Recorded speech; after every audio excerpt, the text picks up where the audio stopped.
Before you continue, you should understand one thing clearly. This record was never meant to be accessed by the public. What you are about to hear exists only because it failed to be fully erased. If you are drawn to hidden research, suppressed discoveries, and stories quietly buried by institutions that fear their own conclusions, subscribe now. Project Echo preserves what was classified, discarded, or deliberately forgotten. This is not a theory. This is a reconstruction. The individual at the center of this file does not exist in any public academic registry. His name appears inconsistently across internal documents, often misspelled, sometimes redacted entirely. For the sake of continuity, the archive refers to him as Dr. Elias Verne. His official designation was theoretical physicist, temporal systems analyst. His unofficial designation, added much later, was causality risk. You are taught to think of time as a straight line, past behind you, future ahead, the present, a moving point that advances at a constant speed. This assumption is so fundamental that questioning it feels instinctively wrong. Dr. Verne did not challenge it philosophically. He challenged it operationally. The anomaly that initiated this investigation was, by all accounts, trivial. No missing persons, no unexplained deaths, no visual disturbances, only data that refused to remain in sequence. Experimental results that appeared in system logs before the experiments themselves were performed. At first, the anomaly was treated as instrumentation error. That response was expected. Verne recalibrated every sensor involved, replaced timing modules, isolated environmental variables, and reran the tests under increasingly strict conditions. The anomaly persisted without deviation. The facility where the research took place was deliberately unremarkable, a concrete structure set far from population centers, funded through layered grants, and designed to disappear into the background of federal infrastructure. Fluorescent lighting, narrow corridors, windows that did not open. If you passed it on the highway, you would not remember it 10 minutes later. Verne's project focused on temporal noise, microscopic fluctuations in quantum decay rates that are normally dismissed as statistical background. His instruments were designed to detect minute irregularities, not causality violations. That was not what he found.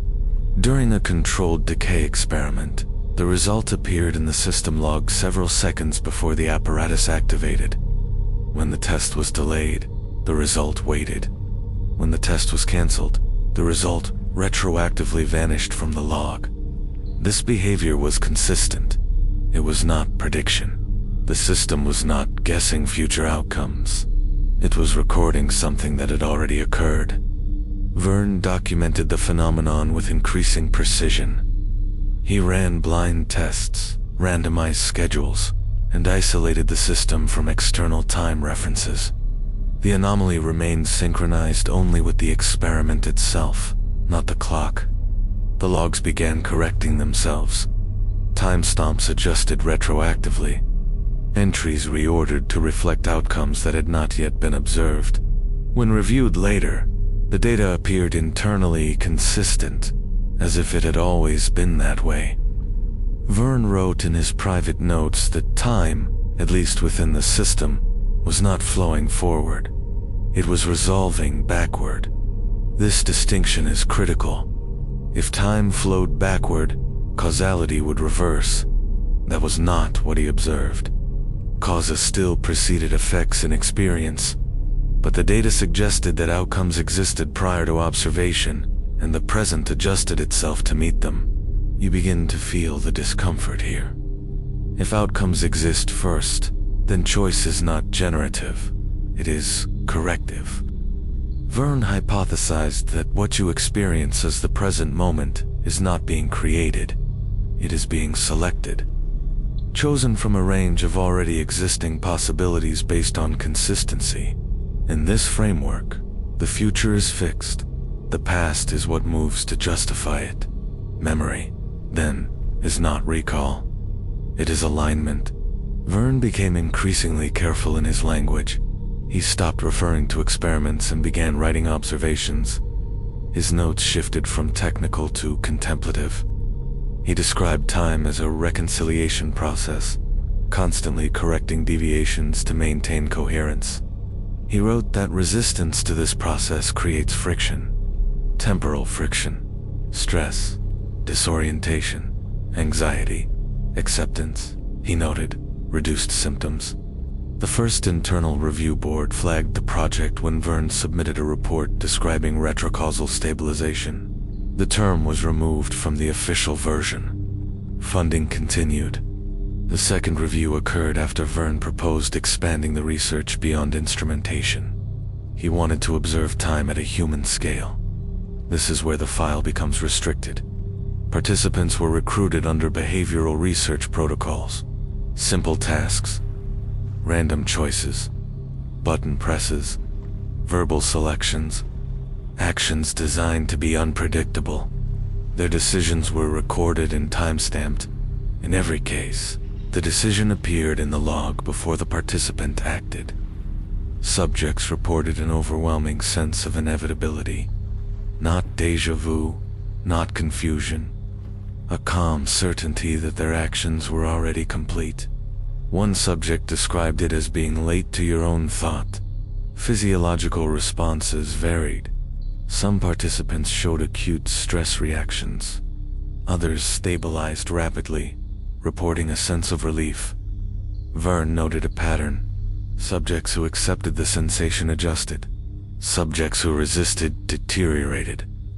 He wrote a single line repeatedly in his private journal. Acceptance reduces temporal friction. By the end of the second phase, internal correspondents began referring to the project as unstable, not dangerous, unstable, as if the research itself was shifting beneath observation. Verne did not slow down. He requested authorization for a final test. It was denied. He conducted it anyway. The final test did not involve new equipment. There were no additional instruments installed, no expanded subject pool, no changes to the facility layout. The request Verne submitted was deceptively simple. He wanted to remove the observer. The official denial cited ethical concerns. The internal version was more precise. It stated that eliminating observation would invalidate the experiment. Verne disagreed. In his private notes, he wrote that observation was the final variable corrupting the data. He believed time did not require an observer to exist. It required one to feel continuous. The night of the unauthorized test, Verne isolated himself in his office. Surveillance cameras were disabled under the pretense of a system diagnostic. Internal logs confirmed this explanation, though the timestamps surrounding the shutdown do not align cleanly. Only one recording device remained active. A passive audio recorder placed on Verne's desk. No live feed. No monitoring. The recording begins with silence. Then breathing. Calm and measured at first. You can hear fabric shift as he moves. A chair creaks softly. Verne speaks quietly, narrating his actions before performing them. He says he is standing before the chair moves. He says he is reaching for the recorder before his hand makes contact. His voice does not sound excited. It sounds careful, as if he is confirming something rather than discovering it. He explains that he has been experiencing what he calls temporal compression. Moments arriving already complete. Thoughts finishing themselves before forming. The sensation, he says, is not frightening. It is clarifying. He pauses. When he speaks again, his tone has changed. There is strain in his voice now. He says the compression is accelerating, that the delay between knowing and doing is collapsing. He says the present is thinning. There is a long silence. You can hear his breathing again, faster now, not panicked, focused. He says that time is no longer resolving backward. He corrects himself. He says it never was. According to Verne, time does not move in either direction. It resolves inward, toward a point of maximum consistency, toward an outcome that requires the least correction. He says that consciousness exists to smooth this process, to experience sequence where none is necessary. Another pause. When he speaks again, his voice is lower. He says he can feel resistance, not external, internal, as if something is attempting to keep him misaligned. He says, "I can hear the future correcting me." At this point, the audio becomes distorted, not static, compression artifacts, as if the recording itself is struggling to maintain order. Verne's breathing becomes irregular. He says that the sensation of inevitability is no longer subtle, it is overwhelming. He says that everything he has ever done feels simultaneous. He says that memory is no longer anchored. Past events feel unfinished. Future events feel complete.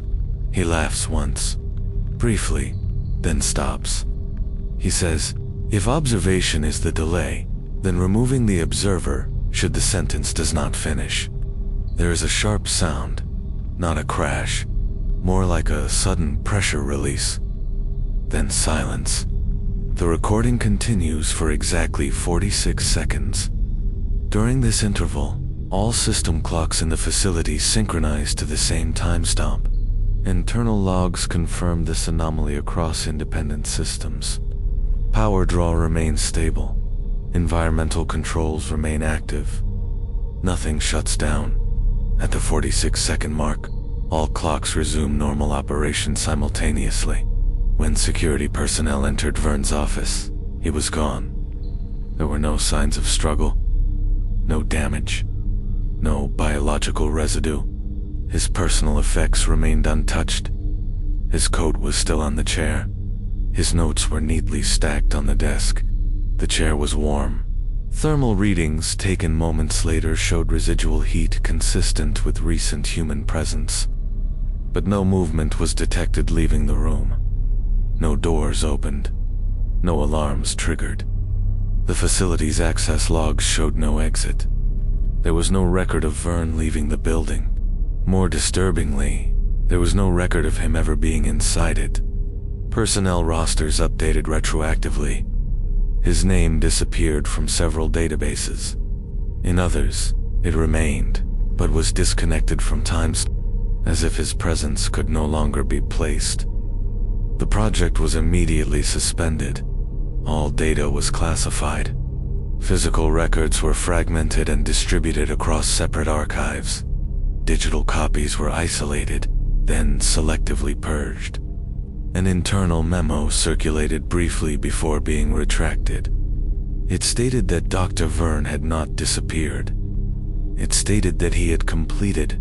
The memo argued that if time resolves toward consistency, then an observer who aligns fully with the resolved state would no longer experience sequence. Without sequence, there is no departure, no transition, no absence, only arrival. Several staff members reported lingering effects after the incident. Temporal disorientation, sleep disturbances, moments of certainty without cause.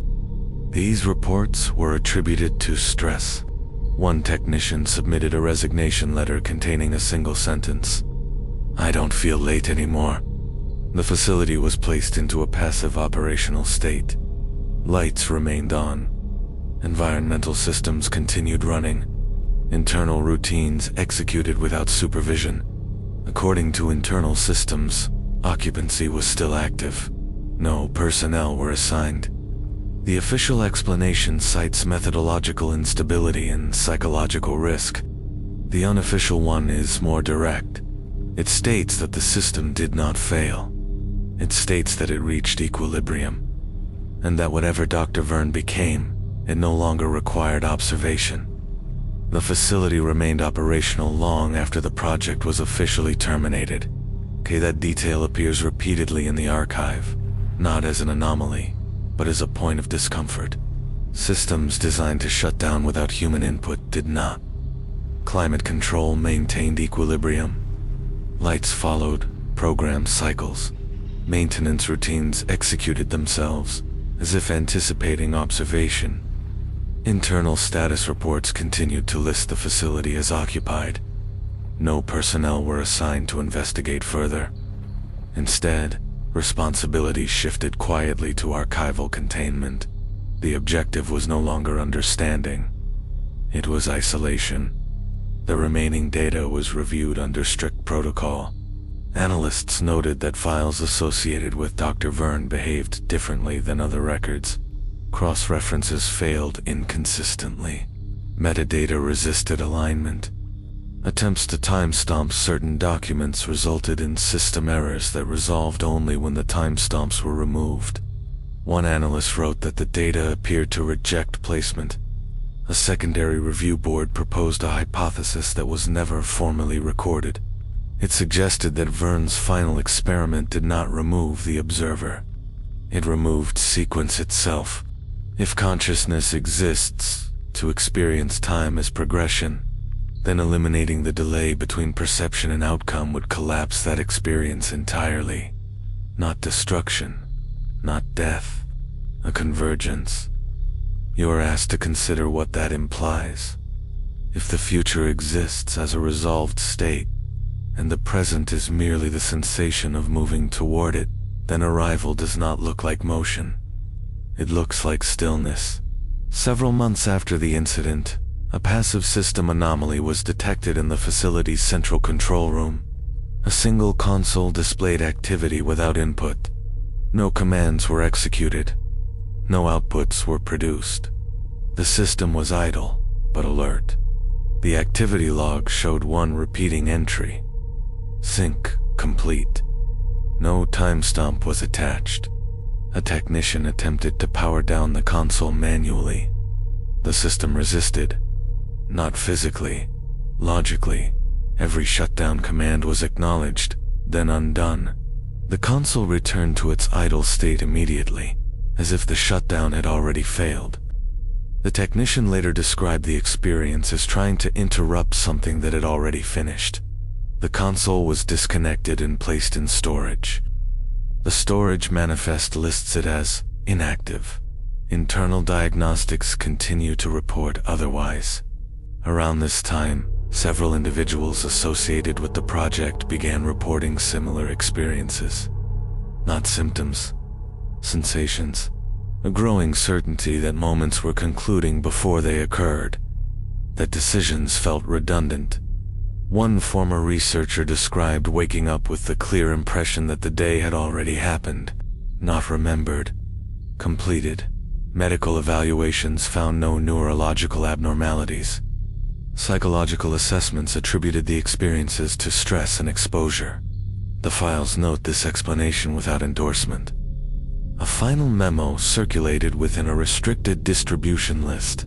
It was marked for deletion, but survived in fragmentary form. It stated that the project's true outcome was not Verne's disappearance, but the proof he left behind. It stated that time is not a current carrying events forward. It is a correction mechanism. The memo proposed that reality continuously adjusts itself to maintain consistency with an already resolved outcome. Consciousness exists to experience this adjustment as flow, to make inevitability feel like progression. In this framework, freedom is not choice. It is delay. The memo concludes with a warning. It states that eliminating that delay does not free the observer. It completes them. Shortly after, the facility was decommissioned. Not shut down, abandoned. Systems were left running until they failed naturally. No personnel were assigned to monitor the shutdown. Years later, satellite imagery shows the structure intact. Power infrastructure decayed. Access roads faded. The building remained. Occasional reports from nearby maintenance crews describe lights visible inside at night. These reports are dismissed. No follow-up investigations are authorized. The archive lists the case as resolved, but the final entry in the file is not a report. It is a note, appended long after the project's termination. It reads, "If time is resolving toward consistency, then observation is resistance, and resistance creates suffering. If you are experiencing this record as a sequence, then the delay still exists. You are still moving. You are reminded that this archive persists only because it failed to align cleanly, that you are reading this because something did not complete. Yet, consider this as you reach the end of the file. You experience moments because something allows you to remain out of sync with what already is. If that delay were removed, there would be no fear, no anticipation, no memory, only arrival. The archive ends here,